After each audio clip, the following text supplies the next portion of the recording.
Students, आज एक बार फिर प्रश्नावली 8.3 का दूसरा सवाल हम हल करके देख लेते हैं। इसमें हमें दिया है 10 48 अंश, 10 23 अंश, 10 42 अंश और 10 67 अंश। इन सब का गुणा करके एक हमें दर्शाना है, यानी ये सिद्ध करना है। तो सबसे पहले हम इसके लिए इसका बायां पक्ष ले लेते हैं, इसको सरल करते हैं। देखें ये एक के बराबर कैसे आता है। ये हमने लिख लिया है, इसको सरल करते हैं। देखिए सबसे पहले ये छांटें, इसमें कौन कौन से कोण पूरक कोणों के युग्म हैं। देखिए 48 और 42, इन दोनों को आप जोड़ते हैं तो 90 प्राप्त होगा। ये दोनों पूरक हैं। दूसरी तरफ 23 और 67, ये दोनों पूरक कोण हैं। तो हम देखिए हर एक जोड़े में से एक कोण को पूरक में बदलेंगे और उसके संगत त्रिकोणमितीय अनुपात में परिवर्तन करेंगे। देखो किस तरह से, इस 10 को 48 को हम बदल देते हैं, एक को बदलेंगे। देखिए 48 और 42 में से एक को बदलेंगे, 23 और 67 में से एक को बदलेंगे। दोनों नहीं बदलने हैं, वरना आप सरल नहीं कर पाएंगे या यहां तक नहीं पहुंच पाएंगे।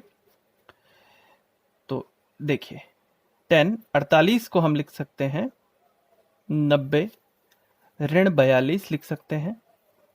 बाकी इसको नहीं बदल रहे हैं तो ऐसे ही उतारिए, या इसको इनके जोड़े में से एक को बदलना चाहते हैं तो उसे बदल लीजिए। 10 23 को बदल ले रहे हैं हम, 90 ऋण 67। देखिए इन दोनों के जोड़े में से एक इसे बदल दिया है हमने, और इन दोनों के जोड़े में से इसे बदल दिया है। यानी हमें न तो इसे बदलने की जरूरत पड़ेगी अब, न इसे बदलने की। इन्हें हम जैसे थे वैसे ही उतार देते हैं। 10 42 और 10 67 अंश, इस तरह से। अब देखिए 10 90 माइनस थीटा क्या होता है, हम जान चुके हैं पिछली क्लास में। 10 90 ऋण थीटा होता है कॉट थीटा। ठीक, तो इसको परिवर्तित कर लेते हैं। 10 90 ऋण 42 यानी कि कॉट 42 ये हो जाएगा। इसको लिख लेंगे हम कॉट 42 अंश। 10 90 ऋण 67 ये हो जाएगा कॉट 67। बाकी ये दो जो बचे हैं इनको एज इट इज उतार लेते हैं। ये है 10 42 अंश और अगला है 10 67 अंश। ठीक है, अब देखिए 10 और कॉट एक दूसरे के ठीक उल्टे रहते हैं। कहने का मतलब है 10 थीटा बराबर 1 बटा कॉट थीटा होता है, या इसका ठीक उल्टा आप बोल सकते हैं कॉट थीटा बराबर 1 बटा 10 थीटा होता है, ऐसा आप लिख सकते हैं। तो आप इस कॉट को बदल लीजिए, कॉट 42 अंश को आप बोल सकते हैं 1 बटा 10 42 अंश। दूसरी तरफ कॉट 67 को आप बोल सकते हैं 1 बटा 10 67 अंश।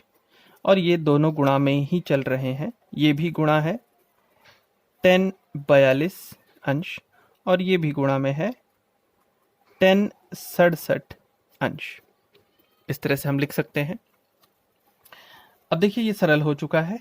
10 42 से 10 42 को आप एक बार भाग दे सकते हैं, 10 42 का एक बार पहाड़ा, और 10 67 का 10 67 में एक बार पहाड़ा। यानी ये 1 गुणा 1 गुणा 1 गुणा 1, अर्थात ये आया 1, जो कि हमारा राइट हैंड साइड है। यही हमारा राइट हैंड साइड है। तो ये पहला भाग सरल हो गया, सिद्ध हो गया। अब ठीक ऐसे ही हम इसका दूसरा भाग देख लेते हैं। इसमें हमसे पूछा गया है कॉस 38 अंश कॉस 52 अंश ऋण कॉस 38 साइन 38 अंश गुणा साइन 52 अंश बराबर 0 होगा। ठीक पहले वाले सवाल की तरह हम इसमें बायां पक्ष लेते हैं और इसको 0 के बराबर सिद्ध करेंगे। देखिए यहां भी वैसा ही करेंगे। देखिए पूरक कोणों के युग्म कहां पर हैं, 38 का पूरक 52, 52 का 38, दोनों ही पूरक कोण हैं। यहां भी दोनों ही पूरक कोण हैं। अच्छा, अभी तक हम इतने प्रश्न कर चुके हैं, इतना तो आपको समझ आ गया होगा कि कॉस को यदि इसके पूरक में बदलेंगे तो ये साइन में बदलेगा और ये भी साइन में बदल जाएगा। ये दोनों ही साइन बन जाएंगे और ये पहले से ही साइन में है, तो ऐसी स्थिति में आसानी से सरल हो जाएगा, क्योंकि cos 38 ये साइन 52 बन जाएगा जो कि यहाँ है, और cos 52 ये हो जाएगा साइन 38 के बराबर। तो देखिए यही राशि यहाँ मिल जाएगी और घटाएंगे तो शून्य प्राप्त होगा। आसानी से सरल हो गया। इसे कर लेते हैं। तो इस तरह से देखें, cos 90 minus theta sine theta, cos 90 minus theta sine theta. हमने इस भाग को नहीं बदला है, क्योंकि अगर इसे बदल देते तो फिर ये cos में बदल जाता, फिर वही स्थिति आ जाती, फिर आप घटा नहीं पाते। तो हमने एक स्टेप आगे सोचना पड़ेगा कि ऐसा करने से क्या होगा। तो इस तरह से देखिए, ये समान राशियां हो गई हैं। साइन 52 की साइन 38 से गुणा कर लीजिए, या साइन 38 की साइन 52 से गुणा कर लीजिए, ये बराबर ही रहने वाले हैं। गुणनफल क्रम विनिमय नियम का पालन करता है, इस वजह से तो समान राशियां आपस में घटाई गई हैं तो शून्य प्राप्त होगा। यही हमारा राइट हैंड साइड है। इस तरह से ये भाग सरल हुआ।